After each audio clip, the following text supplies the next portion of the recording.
Mao kini ang kinabuhi sa probinsya. Pag mopauli ka sa imong lugar sa province, ang imong makita mga kalubihan, matanom kung doon na kamay mga tanom.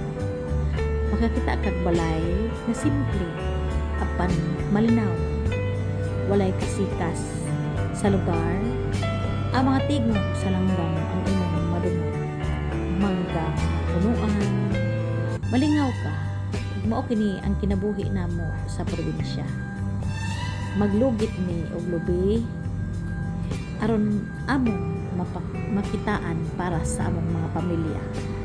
Dili namo angay ikaulaw ang paglugit sa lubi tungod kay mukita man mi sa legal ug insakto nga panginabuhi.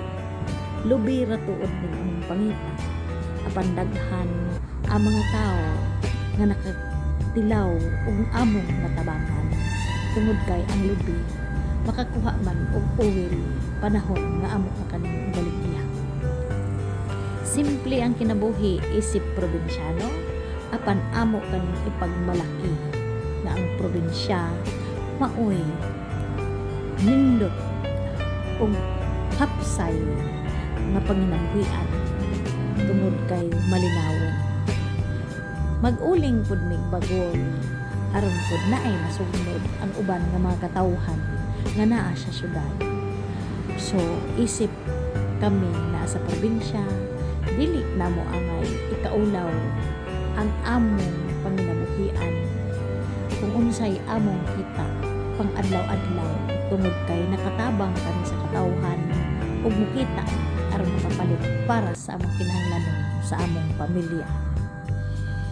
So maura to among sigilanon, isip probinsyana ug probinsyano, ipagmalaki nato ang mga taga-probinsya tungod kay kung wala kita, wala pud makaon ang uban nga naa sa syudad kay kita may gahatag sa ila ug mga source aron makahimo ug makapalit silang mga uwil.